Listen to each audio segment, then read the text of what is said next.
కూర కారం ఎలాగా మేము చేసుకుంటామో చూపిస్తానండి. ఈరోజు అన్నం పెట్టుకున్నానండి. ఇదిగోండి చూడండి, గుమ్మడి పప్పు, జీడిపప్పు, పిస్తా పప్పు, బాదం పప్పు అండి, ఎండుమిరపకాయలు, అరిసెలండి, జీలకర్ర అండి, ఇదిగోండి అరిసెలు. ఇది కూడా వేస్తాను, కొంచెం వేడెక్కకండి, అన్నీ వేసేస్తానండి కలిపి నేను. చూడండి కూర కారం అండి ఇది. చెప్తాను కదా, మేము ఇంట్లోనే వేసుకుంటామండి, ఆడించుకుంటాం. మేము బయట కారాలు ఏవి వాడమన్నాను కదండి. ఇదిగోండి మీకు ఇవాళ వీడియో తీస్తున్నానండి, చూస్తారని. కూర కారం, ఎండుమిరపకాయలు, జీలకర్ర ఫస్ట్ వేయనండి, తర్వాత వేస్తాను, ఎందుకంటే మళ్ళీ నల్లగా అయిపోతుంది కారం. ఇదిగోండి నూనె వేయనండి, ఉట్టిగా వేస్తాను. అలా వేస్తూనే ఉండాలండి, ఆగకూడదు. కొంచెం ఎక్కువ వరకు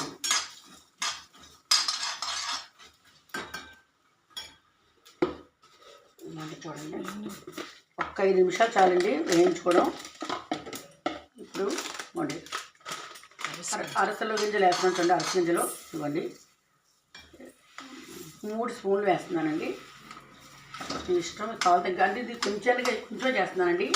ఈ కూరకారం ఒక 6 కూరలకు వస్తుందండి. ఇది అంటే ఎక్కువ చేస్తాను, ఈరోజు ఎక్కువ చేయట్లేదండి, కొంచెమే చేస్తున్నాను.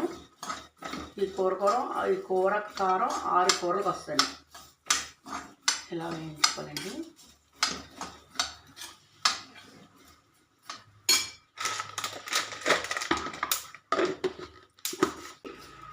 ఇవి తింటే ఆరోగ్యం చాలా మంచిదండి.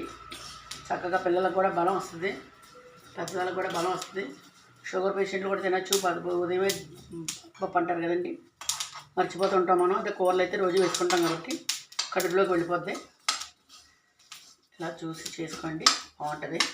ఇందులో అన్నీ కూడా ఆరోగ్యానికి సంబంధించినవి. ఇందులో ఏది కూడా తీసేయాల్సింది ఏమీ లేదు, ఎందుకంటే జీడిపప్పు, పిస్తా పప్పు, గుమ్మడి పప్పు, అరిసెలు, ఎండుమిరపకాయ, జీలకర్ర ఇవన్నీ కూడానండి మంచిదేనండి. ఇదిగోండి ఇలా వేస్తుంటాను. 1 నిమిషం ఇలా పెట్టి వేయించి, ఎండుమిరపకాయలు నేను తోకలు తీయనండి, ఇలాగే వేసేస్తాను. ఎండుమిరపకాయలు అందులోనే ఎక్కువ పవర్ ఉంటుంది.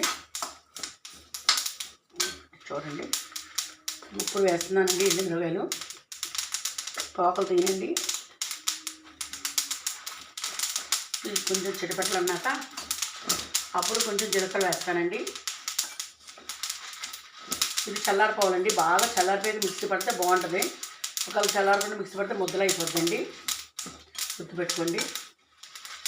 ఇక ఈసారి మళ్ళీ ఎక్కువ వేపినప్పుడు అది కూడా పెడతానండి వీడియో. నేను చాలా ఎక్కువ చేస్తాను ఈ పొడి, మాకు ఒక 4 రోజులు వస్తుంది. ఈరోజు తక్కువ చేస్తున్నాను నేను. ఇదిగోండి జీలకర్ర కూడా ఎక్కువ కాదండి, జీలకర్ర ఇవ్వండి 1 స్పూన్ ఇంత చాలండి. ఇప్పుడు ఇది ఎక్కువ వేయించట్లేదు, ఎండుమిరపకాయలు జీలకర్ర వేసాక జస్ట్ ఒక 2 నిమిషాలు అలా వేస్తే చాలు.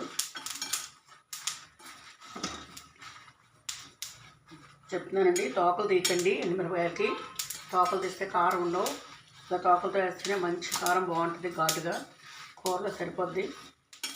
ఉప్పు వేసుకోండి, ఇందులో వేయనండి ఉప్పు, కూరలో తగినంత ఉప్పు వేసుకోవచ్చు. ఇంకో కూడా అప్పుడు వేసుకోవచ్చండి.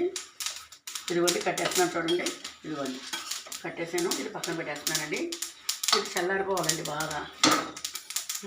ఇదిగోండి చూడండి ఇలా వచ్చి చూసారండి, ఏది బాగాను. ఇదిగోండి కూర కారం అండి ఇది.